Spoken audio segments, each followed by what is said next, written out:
The dust kicked up around Sarah Miller's worn boots as she stood frozen on the dirt road, watching the last of her belongings thrown onto the ground. 3 pairs of eyes looked up at her, trusting, scared, waiting. Her husband's sudden death had left them with nothing but each other, and a suffocating silence that screamed louder than any words. As twilight painted the rural American landscape in shades of amber and shadow, Sarah felt it, the prickling sensation of being watched. She clutched 2-year-old Noah tighter, scanning the tree line. Someone was out there. Someone knew they were vulnerable. Someone was following them into the coming darkness.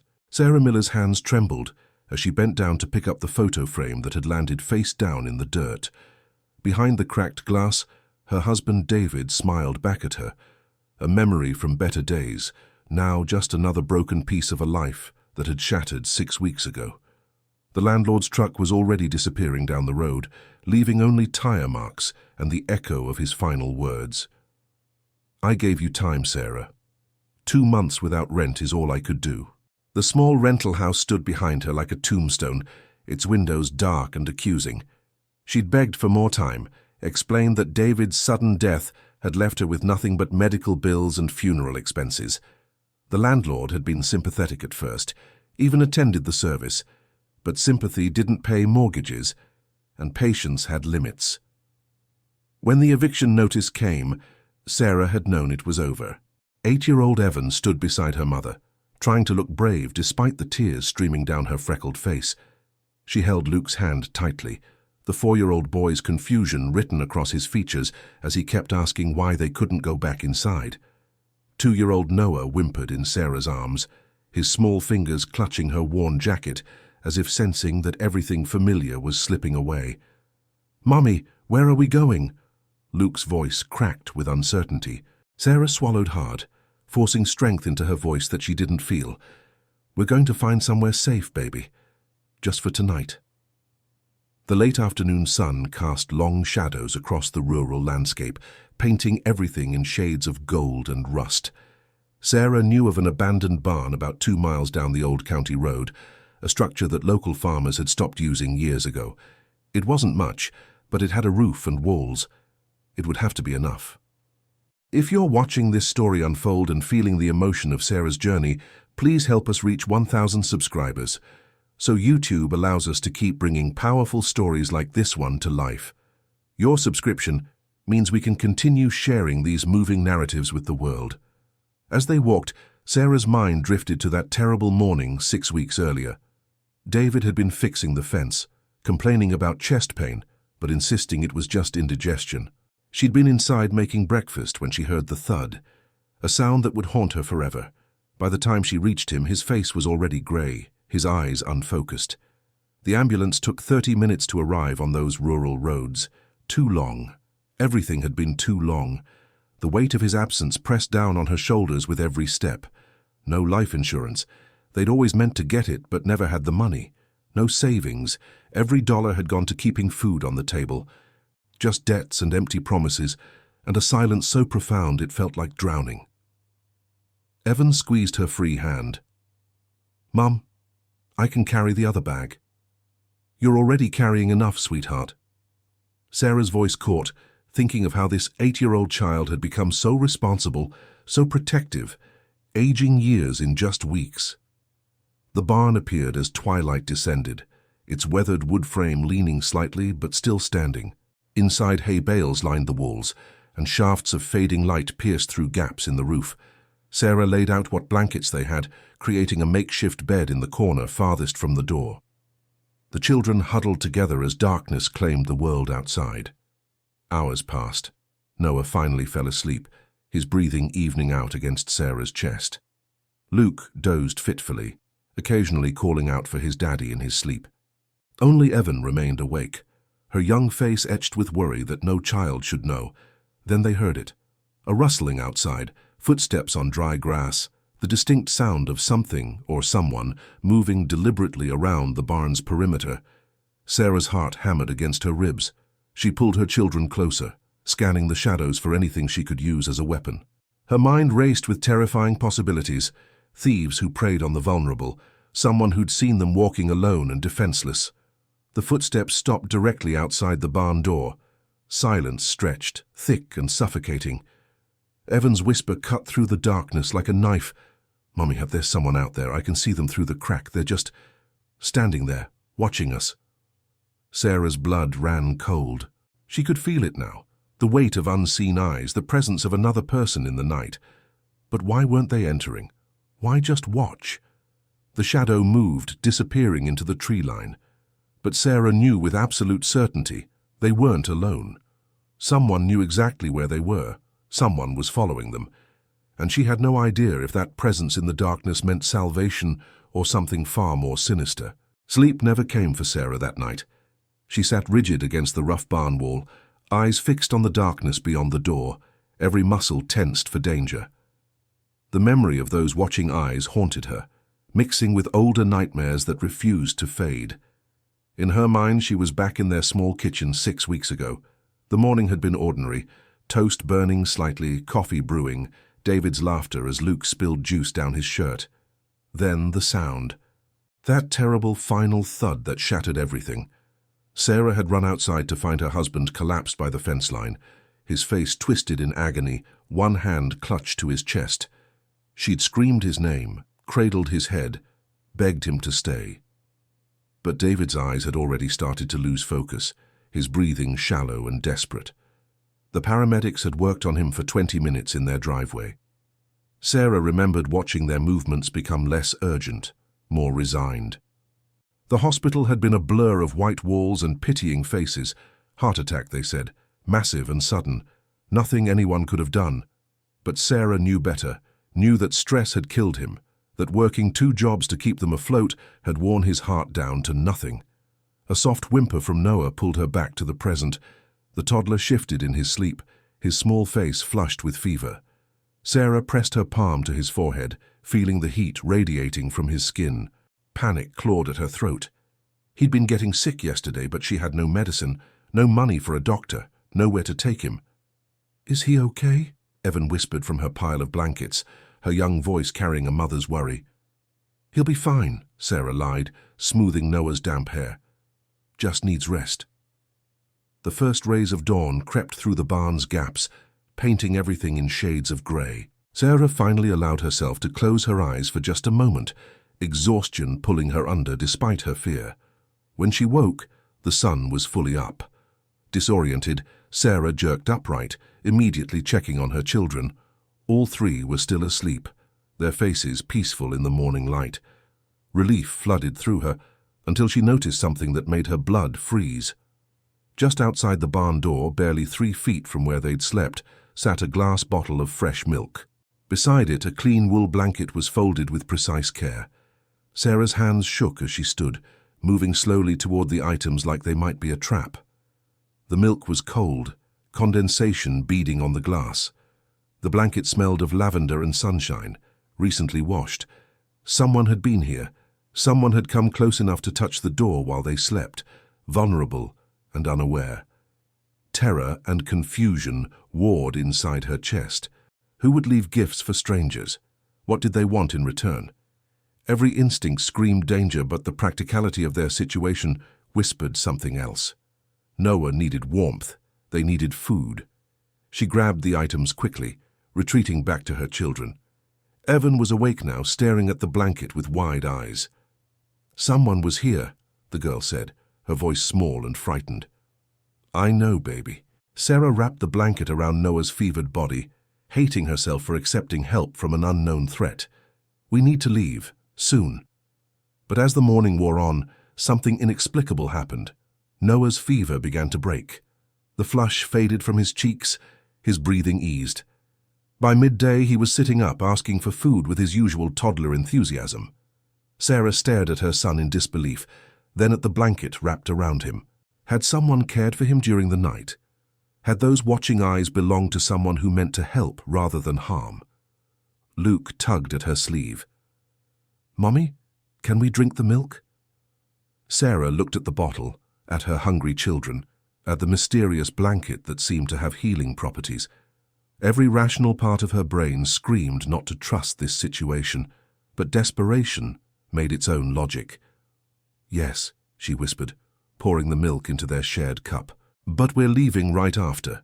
As they packed their meager belongings, Sarah couldn't shake the feeling of being observed.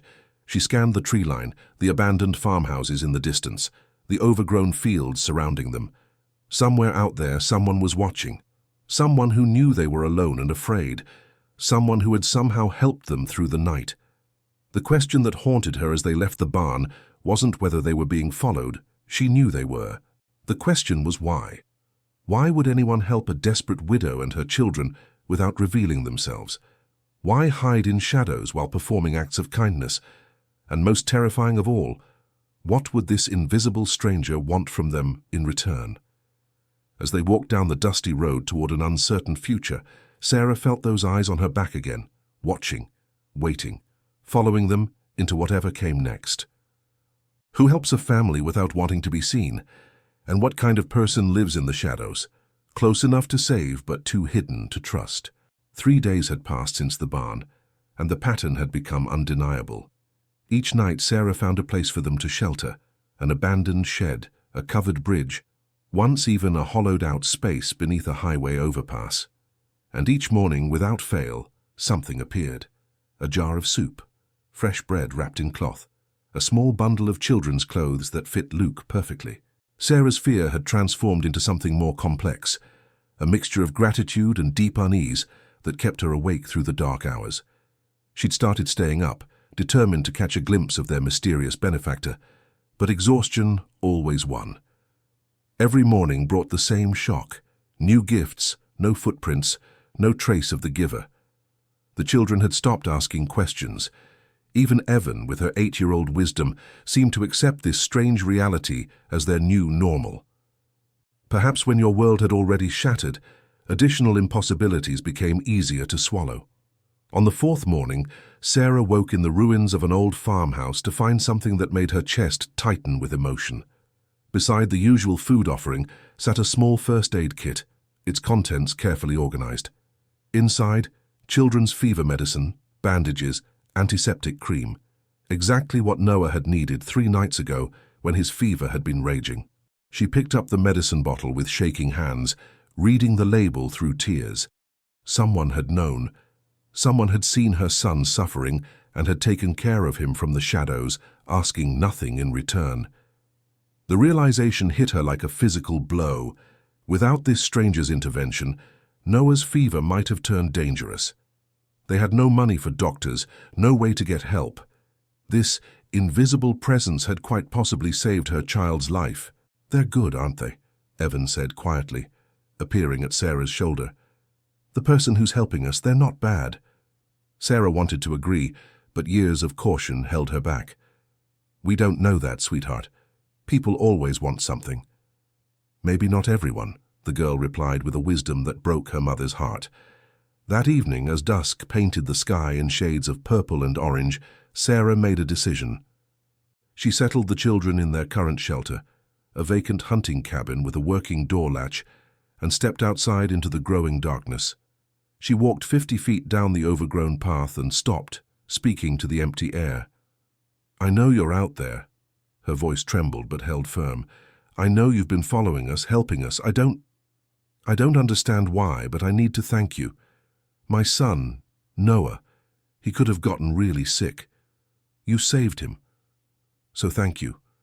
But please just tell me what you want, what you need from us. I can't keep accepting help when I have nothing to give back." Silence answered her. The wind rustled through the trees, crickets sang their evening song, but no human voice responded. Sarah stood there for 10 minutes, 15, hoping for any sign. Nothing came. Defeated, she returned to the cabin where her children waited. But as she reached the door, she noticed something she'd missed before. On the small porch, arranged with careful precision, sat 3 items. A blanket for each child, soft and warm, a basket of food that would last them several days, and a note, written in shaky handwriting on torn brown paper. Sarah's hands trembled as she unfolded it, tilting it toward the last rays of sunlight to read the simple words. "You remind me of someone I lost. Keep your children close. The old Miller property, 2 miles east, has a well with clean water. Go at dawn. This story touches all of us. because we've all felt lost at some point. If Sarah's journey is moving you, please subscribe to our channel. We're working hard to reach 1,000 subscribers so we can keep sharing these powerful, emotional stories. Every subscription helps us continue this mission. Thank you for being part of this community. Sarah read the note 3 more times, her mind racing. The handwriting was elderly, the letters formed with effort. A woman, perhaps, someone who had experienced loss, and the Miller property, that had been her married name. Was it coincidence, or did their mysterious helper know more about them than she'd realized? That night, Sarah barely slept again, but for different reasons. The note had changed something fundamental. This wasn't a predator stalking prey. This was someone wounded, someone who saw their own pain reflected in Sarah's struggle and chose to ease it from a distance. At first light, she gathered the children and headed east. The landscape gradually shifted from overgrown fields to a more maintained property. And there, exactly 2 miles from the cabin, stood an old trailer home, weathered but cared for, with smoke rising from a metal chimney. Beside it, a well with a hand pump exactly as promised. Sarah approached slowly, her heart pounding. The door of the trailer opened before she could knock, and an elderly woman stepped out. She was small, bent with age, her grey hair pulled back in a simple bun, her eyes pale blue and swimming with tears, fixed on Sarah's face with an expression of profound recognition and sorrow. "I knew you'd come eventually," the woman said, her voice rough with emotion. "I couldn't hide forever, not from you, not from them." Her gaze shifted to the 3 children, and something in her face crumpled. "You look just like I did, 30 years ago, alone, scared, carrying everything you have left on your back." Sarah's throat tightened. "It was you. All this time you've been following you, helping where I could." The woman's hands twisted together. "I lost my son on that same road where you were evicted. Heart attack. He was only 34, left behind a family I couldn't save back then. I've been watching that road ever since, waiting for a chance to do what I couldn't do before." The weight of shared grief hung between them like a living thing. Sarah understood then. This wasn't charity, this was penance. This was a mother trying to save the family she'd lost by saving another. But understanding didn't answer the question burning in Sarah's chest. What happened next? Where did they go from here? And why did this stranger's pain feel so intertwined with her own? The elderly woman's name was Margaret Hayes, and her story spilled out like water breaking through a dam. Decades of grief held back, finally finding release.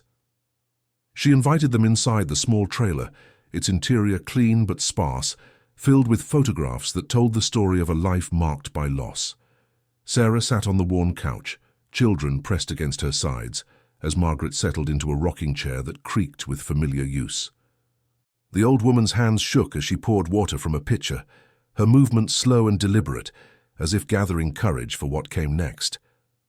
"My son's name was Thomas," Margaret began, her voice carrying the weight of 30 years of sorrow.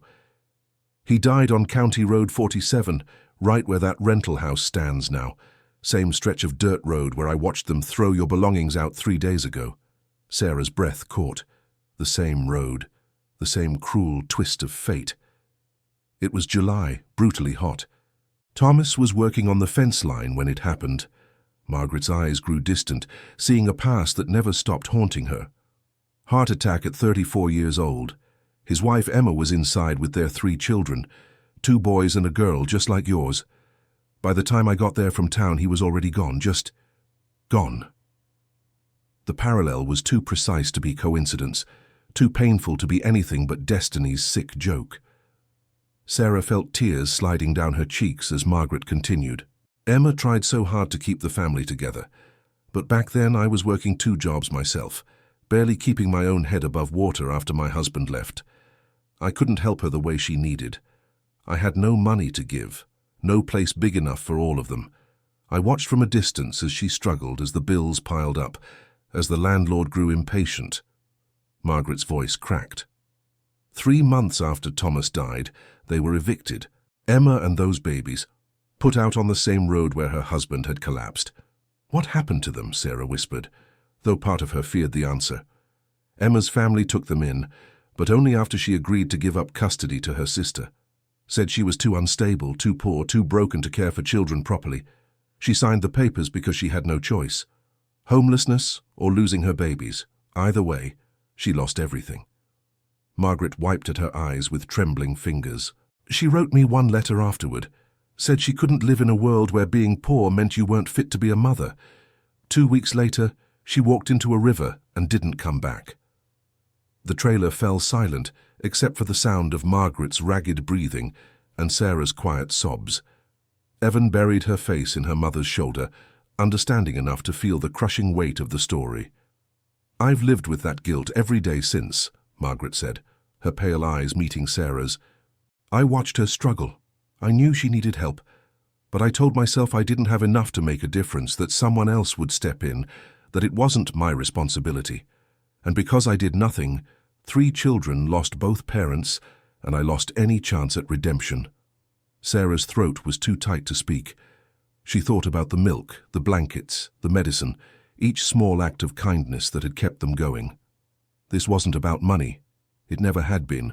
This was about a woman trying to rewrite history, trying to save the family she'd failed to protect 30 years ago. After Emma died, I sold everything I had and bought this trailer. Moved it to this spot where I could see that road, watch for families in trouble.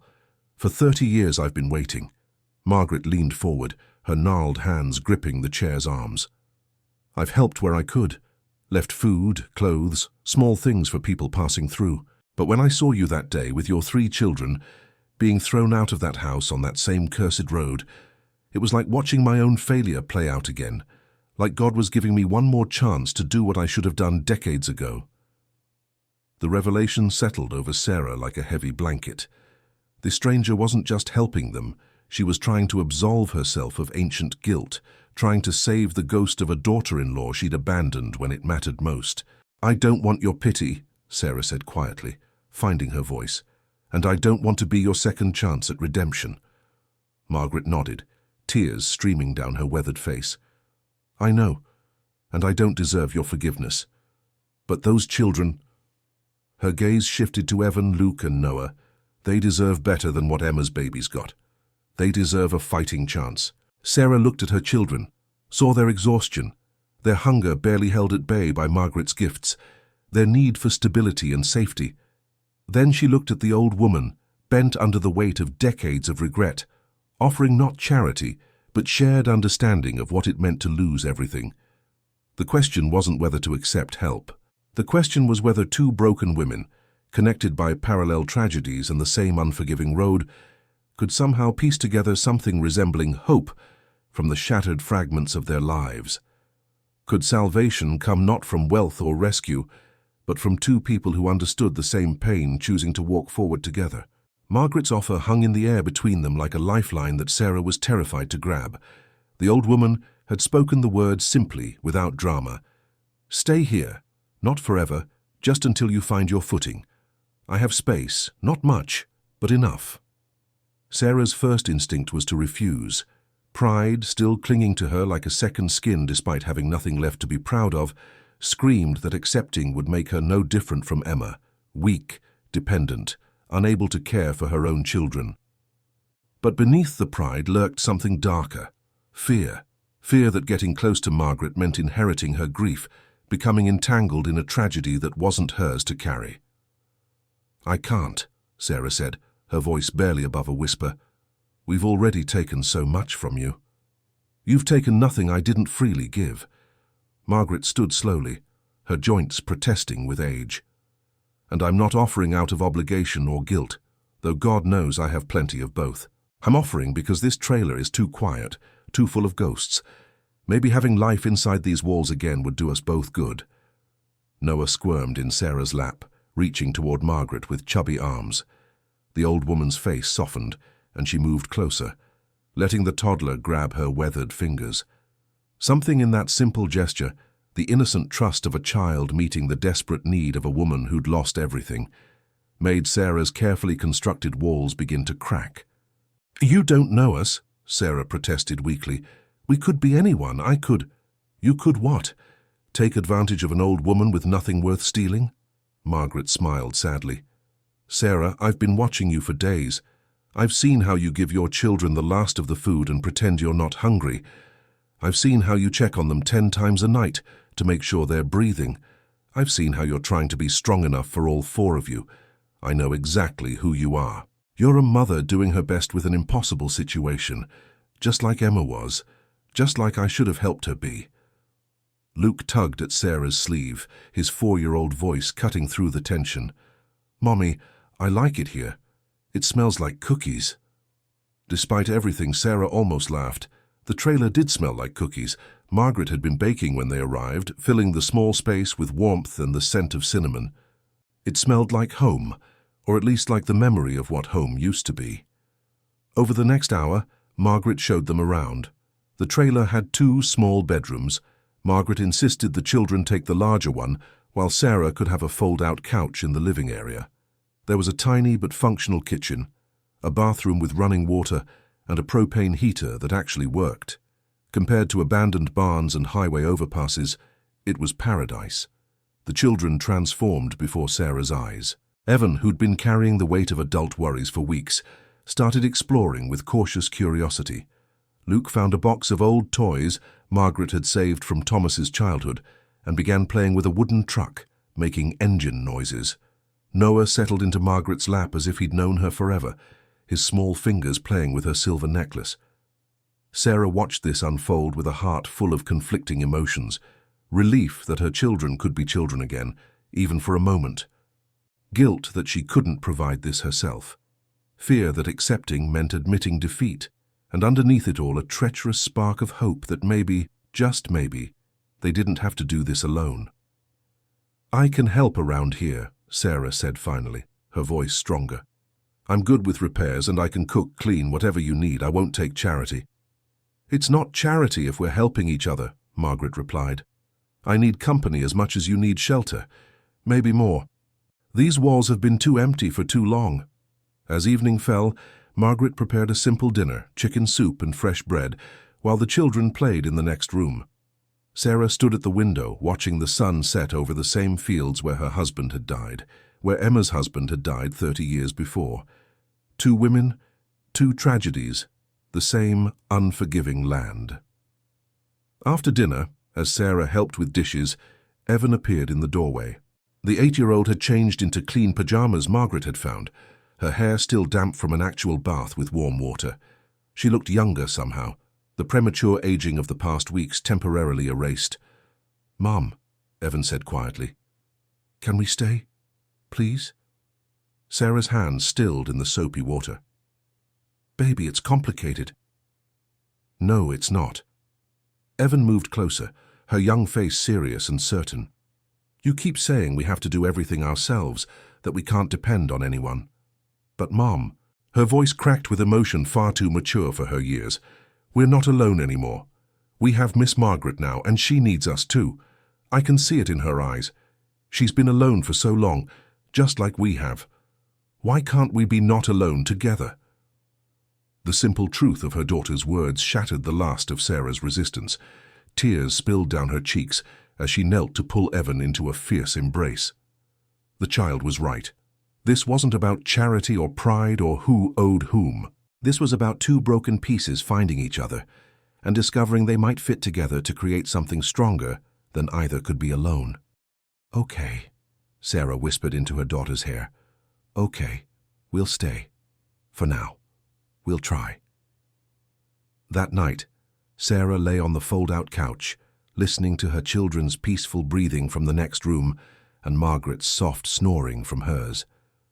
For the first time in 6 weeks, she felt the crushing weight of terror ease slightly. They had shelter. They had food. They had someone who understood their pain because she'd lived through her own version of it. But as sleep finally claimed her, one thought lingered. This wasn't the ending. This was something else entirely. This was the beginning of something unexpected, something that might rewrite both their stories into something neither could have created alone. What neither woman knew yet was just how deeply their pasts were connected, and how the truth would transform their fragile new beginning into something neither had imagined possible. 4 months had transformed everything.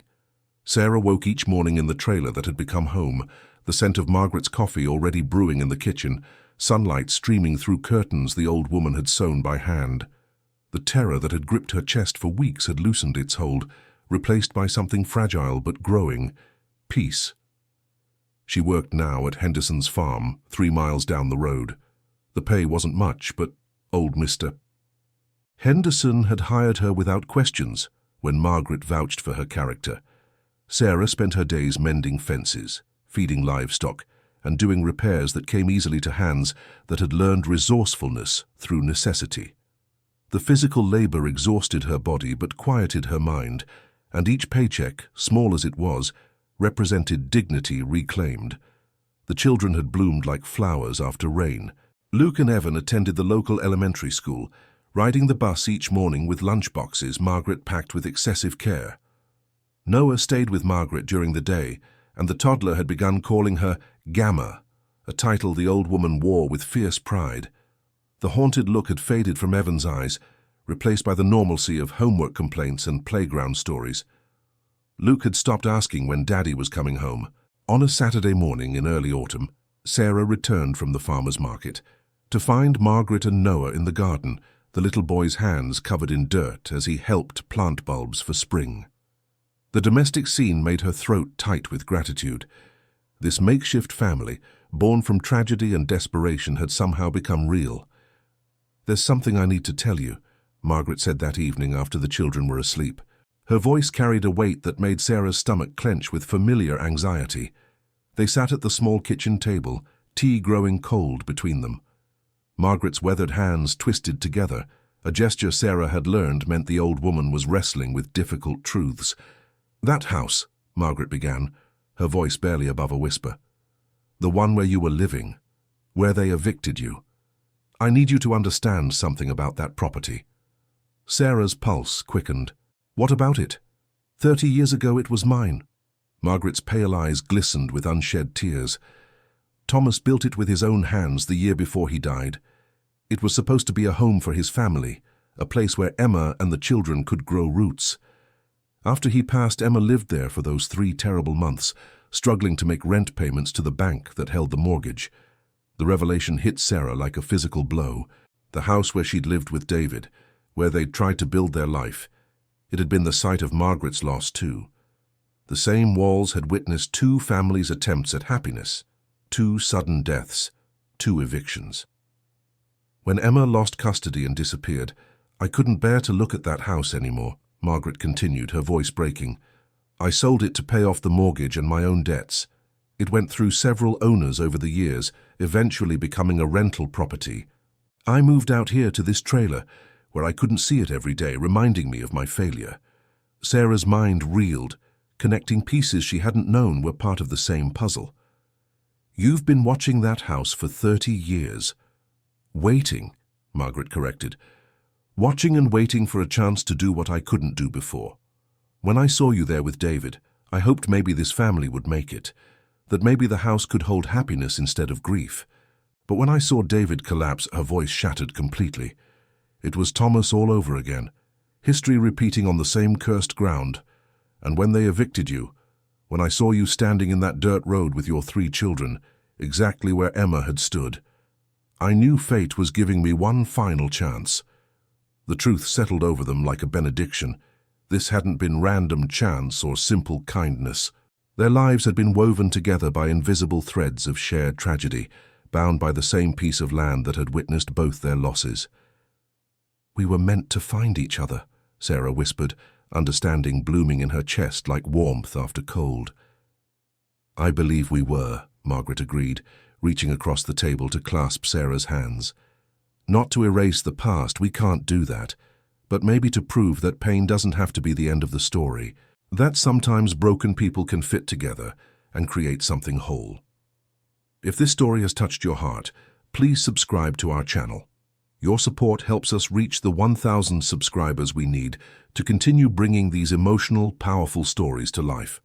Every subscription means another family's story can be told, another message of hope can be shared. Thank you for being part of our journey. The following spring, Sarah stood in Margaret's garden, their garden now, watching Evan teach Noah how to plant seeds. Luke chased butterflies between the rows of vegetables, his laughter carrying on the warm breeze. Margaret sat in a chair nearby, her aged face peaceful in a way Sarah suspected it hadn't been in decades. The rental house down the road had new tenants now, a young couple just starting out. Sarah had driven past it last week and felt nothing but a quiet hope that they would find the happiness she and David had dreamed of. The property didn't hold power over her anymore. It was just a building, just wood and nails on land that had witnessed both sorrow and love. "Mom, look," Evan called, holding up a tiny green shoot breaking through the soil. "It's growing already." Sarah moved to her daughter's side, marveling at the resilience of life, how something could be buried in darkness and still push toward the light. She thought about the journey that had brought them here, the eviction, the terror, the mysterious gifts, the revelation. Every step had felt impossible at the time, but each had led them exactly where they needed to be. Margaret joined them, Noah perched on her hip like he'd been born to fit there. The old woman's eyes met Sarah's, and in that gaze passed understanding that needed no words. They had saved each other, not through money or grand gestures, but through the simple choice to walk through darkness together rather than alone. That evening, as fireflies began to dance in the twilight and the children played their last games before bedtime, Sarah finally understood the truth that had been forming in her heart for months. Sometimes God doesn't send someone to save you from the storm. Sometimes He sends someone who's been through their own storm to walk beside you through yours. And sometimes that's exactly what salvation looks like. Not rescue, but companionship. Not charity, but shared understanding. Not an ending, but a beginning, built on the foundation of two broken hearts choosing to beat in rhythm together. The road that had taken so much from both of them had also given them this: a family bound not by blood, but by choice, by pain transformed into purpose, by loss rewritten into love. And in the gathering darkness, with children's laughter filling the air and two women standing side by side in a garden they'd planted together, that was more than enough.